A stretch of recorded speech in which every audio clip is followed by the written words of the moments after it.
નમસ્કાર મિત્રો, આજના સમયમાં સ્વાસ્થ્યને લગતી સમસ્યાઓ ખૂબ જ વધી રહી છે।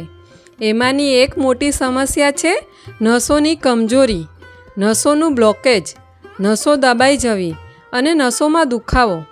સામાન્ય રીતે આ સમસ્યા આજે લગભગ દરેક ઘરમાં જોવા મળે છે। કોઈના હાથની નસ દબાઈ જાય છે તો કોઈના પગની નસ દબાઈ જાય છે તો કોઈની પીઠની નસ દબાઈ જાય છે। જ્યારે કોઈ નસ દબાઈ જાય છે ત્યારે તે ભાગમાં ધીમે ધીમે બ્લડ સર્ક્યુલેશન ઘટવા લાગે છે અને તે ભાગ શૂન્ય પડી જાય છે। ઘણી વખત ત્યાં લકવા જેવી સ્થિતિ પણ સર્જાઈ શકે છે। વિડીયો શરૂ થાય તે પહેલાં આપણી ચેનલ આરોગ્ય સંપદાને સબસ્ક્રાઈબ કરો અને બાજુમાં આવેલ બેલ આઇકન જરૂર દબાવો, જેથી સ્વાસ્થ્ય સંબંધિત દરેક નવી અને ઉપયોગી માહિતી તમને સૌથી પહેલાં મળી રહે। અને હા મિત્રો, કમેન્ટમાં જરૂર જણાવજો કે તમે કયા શહેરમાંથી આ વિડીયો જોઈ રહ્યા છો, સાથે તમારી ઉંમર પણ લખજો, જેથી અમે તમારા માટે વધુ ઉપયોગી અને યોગ્ય હેલ્થ માહિતી લાવી શકીએ। હવે સવાલ એ આવે છે કે નસોની કમજોરીનો ઈલાજ શું છે? જો તમારા શરીરના કોઈ પણ ભાગમાં નસો દબાઈ રહી છે અથવા નસો કમજોર થવા લાગી છે તો તેના લક્ષણો શું છે? તમને કેવી રીતે ખબર પડે કે તમારી નસો કમજોર થઈ રહી છે, જેથી તમે સમયસર તેનો ઈલાજ કરી શકો અને સમસ્યાને આગળ વધતા અટકાવી શકો? જો તમારી યાદશક્તિ ઓછી થઈ ગઈ છે, તમને વારંવાર ચક્કર આવે છે, તો આ એક સંકેત હોઈ શકે છે કે તમારા શરીરની નસો કમજોર થવા લાગી છે।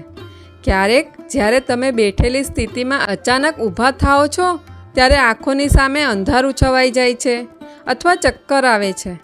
આ પણ એક સંકેત છે કે તમારી નસો કમજોર થવા લાગી છે। આ સિવાય અપચાની સમસ્યા, ઊંઘ ન આવવી અને શરીરમાં લોહીની ખામી જેવી સ્થિતિઓ પણ દર્શાવે છે કે તમારી નસો કમજોર થવા લાગી છે।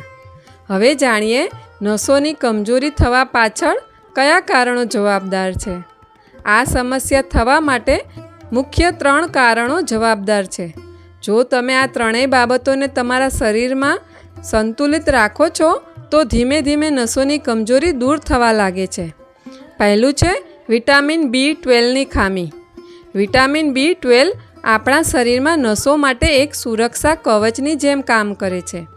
આ વિટામિન નસોની આસપાસ માયલિન નામનું એક સુરક્ષા કવચ બનાવે છે, જેના કારણે નસો મજબૂત રહે છે અને પોતાનું કાર્ય સારી રીતે કરે છે। જ્યારે શરીરમાં વિટામિન B12ની ખામી થાય છે ત્યારે આ સુરક્ષા કવચ નબળું પડી જાય છે, જેના કારણે નસો સંબંધિત સમસ્યાઓ અને બ્લોકેજ થવાની શક્યતા વધી જાય છે। બીજું છે પોટેશિયમની ખામી। પોટેશિયમ આપણા શરીરમાં બ્લડ સર્ક્યુલેશનને સારું રાખવામાં મદદ કરે છે।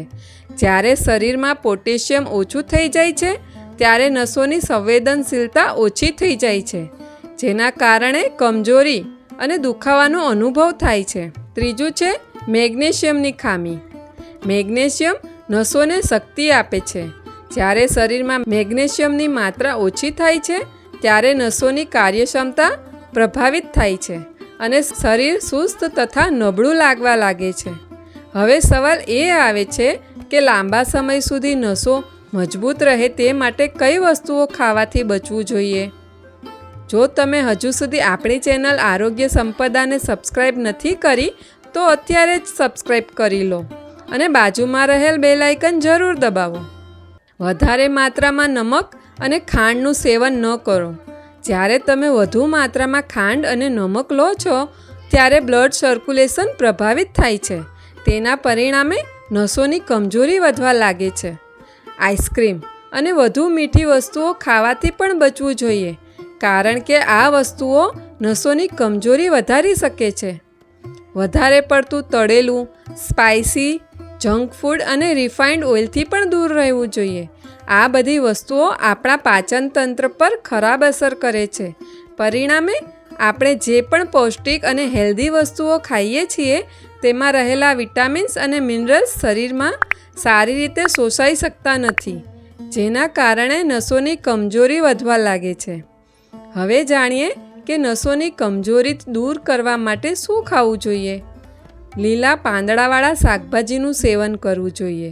તેમાં vitamins B12, vitamin C, vitamin E અને મેગ્નેશિયમ સારી માત્રામાં હોય છે, જે નસોને મજબૂત બનાવવામાં મદદ કરે છે. ઓમેગા-3 ફેટી એસિડવાળી વસ્તુઓ પણ ખાવી જોઈએ, જેમ કે અળસી, અખરોટ.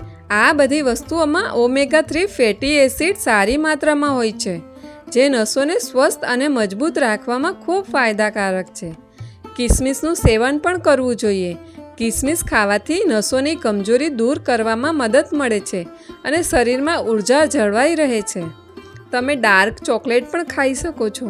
બ્રોકોલી પણ નસોને મજબૂત બનાવવા માટે ખૂબ જ ફાયદાકારક છે, તેથી તેનું સેવન પણ કરી શકો છો. આ સિવાય અમુક પ્રાણાયામ કરવાની પણ જરૂર છે, જે નસોની કમજોરી દૂર કરવામાં મદદરૂપ થાય છે.